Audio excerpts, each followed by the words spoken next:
Story number 1. The night air was damp, clinging to Daniel's skin as he stood on the empty platform, waiting. The last train had come and gone, but he had nowhere else to go. He had missed it by just a few minutes. Typical. Now he was stranded at this desolate station, the dim fluorescent lights flickering above him. The schedule board showed the next train wouldn't arrive until morning. Daniel sighed, rubbing his arms for warmth. The station was eerily quiet. No announcements, no distant chatter of other passengers, no workers in sight, just the distant hum of the city and the occasional rustling of something unseen. Then a faint sound. A train. His brow furrowed. That wasn't possible. He checked his watch, past 1 a.m. The last train had already left. Yet, there it was, the familiar rumble of an approaching locomotive. The lights in the tunnel ahead flickered as two bright headlights cut through the darkness. The screech of metal against metal filled the station as the train slowed, coming to a smooth stop in front of him. The doors slid open. No announcement, no automated voice, no passengers inside. Daniel hesitated. Something about the train felt wrong. The exterior was old, its silver surface dull with age and streaked with grime. The windows were dark, too dark to see through. But it was cold, and he was exhausted. Maybe this was an unscheduled maintenance train heading downtown. Maybe he'd get lucky, and it would stop near his neighborhood. With a deep breath, he stepped inside. The doors snapped shut behind him. The train jerked forward. The inside was dimly lit, the overhead lights flickering every few seconds. The air smelled stale, dust, rust, and something faintly metallic. The seats were covered in faded red fabric, torn in places, stuffing peeking out like exposed bone. Daniel moved down the aisle. Empty. Not a single other passenger. He reached for his phone, intending to check where the train was headed, but the screen was black. The battery had been nearly full when he arrived at the station. A sinking feeling settled in his chest. Then, a sound. A whisper. He turned quickly. Nothing. The whispering continued. Soft, barely audible. It came from the far end of the car. Daniel's pulse quickened. He stepped forward cautiously. Hello? His voice felt small in the empty train. Silence. Then the lights flickered off. Darkness swallowed him. For a moment, all he could hear was the rhythmic clatter of the wheels against the tracks. Then, footsteps. Slow, uneven, coming toward him. The lights flickered back on, and he saw them. Figures. Standing at the end of the car. Men, women, even a child. Their faces were pale, their eyes black voids. Their mouths hung open as if frozen mid-scream. Their clothes were tattered, stained with something dark. Daniel stumbled back. The train lurched violently. The figures moved, not walking, jerking. Their limbs twitched unnaturally as they stepped closer.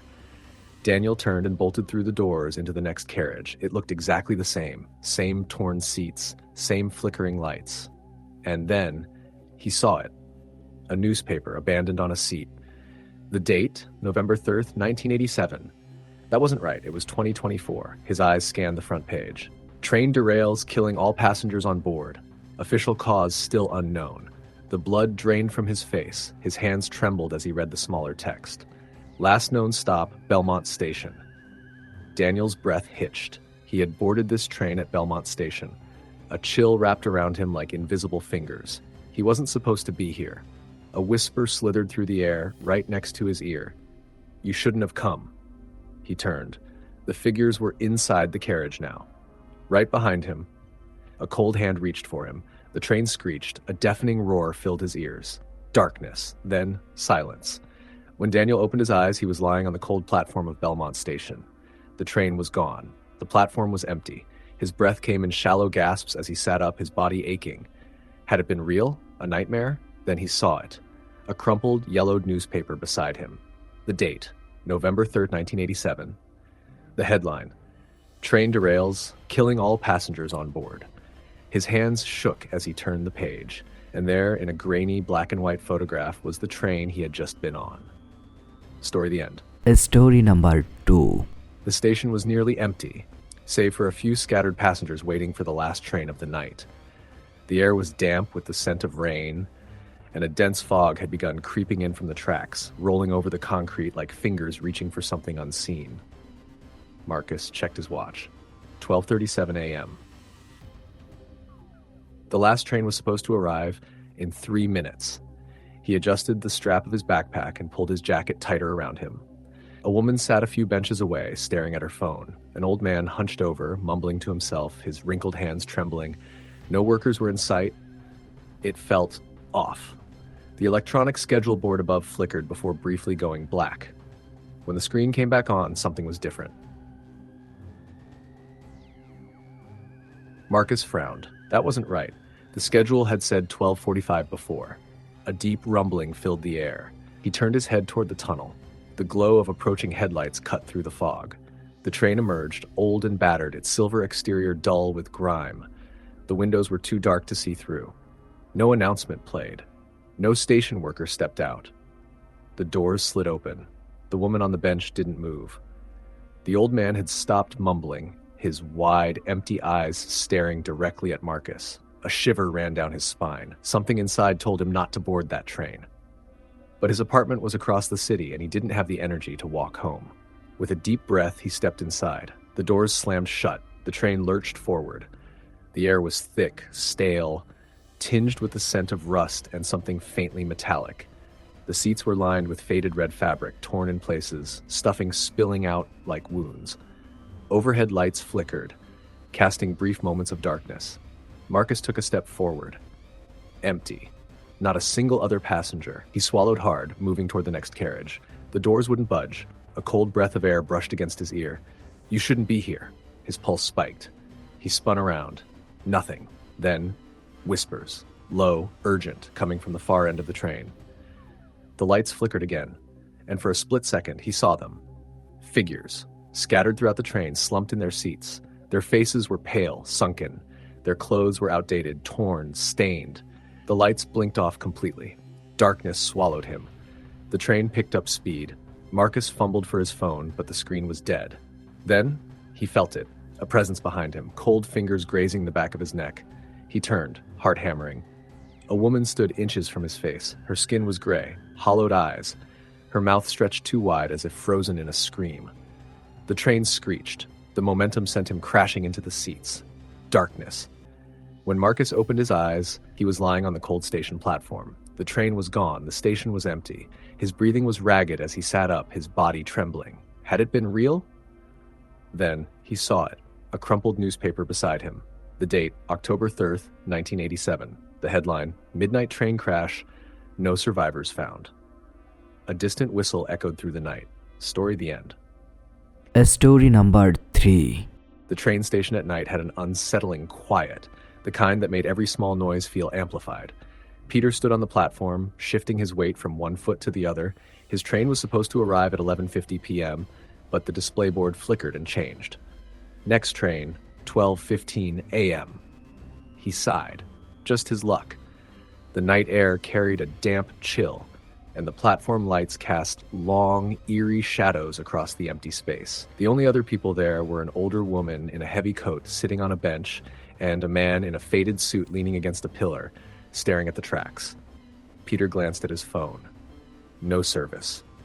A gust of wind whistled through the tunnel, and then he heard it, a train whistle.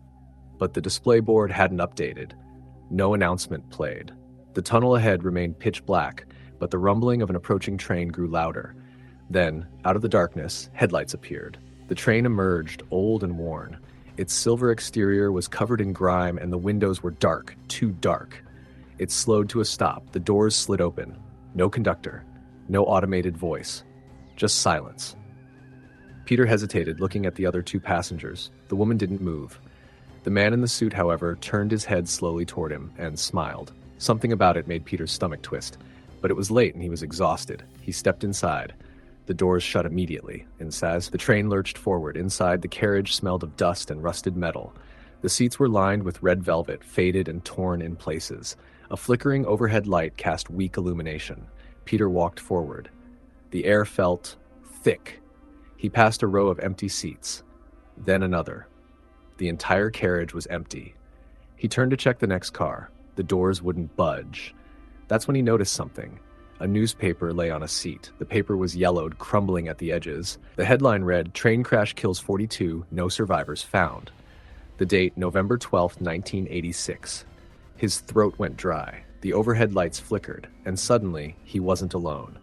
Figures now filled the seats. Their skin was pale, their eyes sunken. Some had deep gashes on their faces. Others sat motionless, their heads slumped forward. A whisper cut through the air. "You shouldn't be here."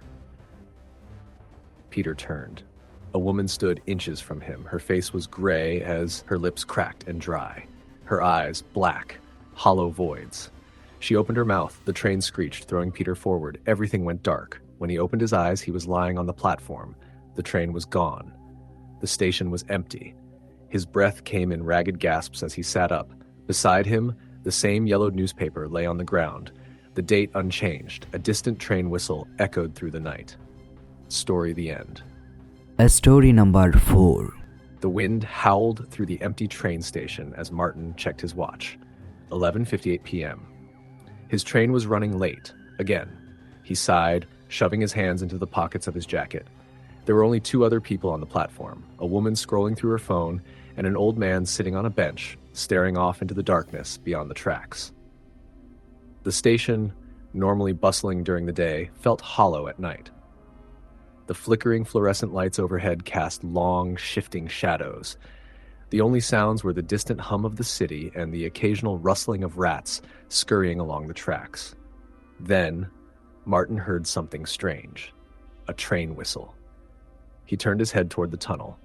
The schedule board showed the last train had already passed. Yet, the sound of metal grinding against the rails grew louder. A faint glow flickered from the dark tunnel ahead. A train was coming. Martin glanced at the woman, but she was still lost in her phone. The old man on the bench, however, had turned his head sharply toward the approaching train, his expression unreadable. The headlights cut through the darkness as the train emerged. But something was off. The train looked old.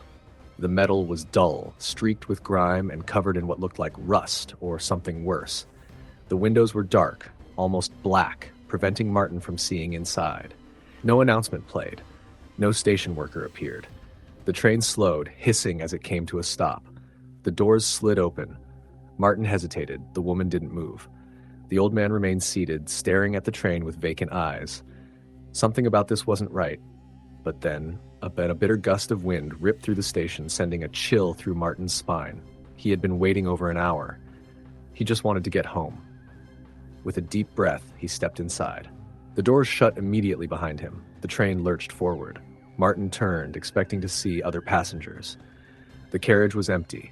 The air was thick with dust, the seats lined with cracked red leather. A faint, metallic scent lingered in the air. The overhead lights flickered, casting the interior into intermittent darkness. His stomach twisted. Something about this train felt wrong. He moved slowly down the aisle, his footsteps muffled by the worn-out carpet. As he reached the next set of doors, he noticed something on one of the seats. A newspaper. The pages were yellowed, the ink faded. He picked it up, scanning the headline.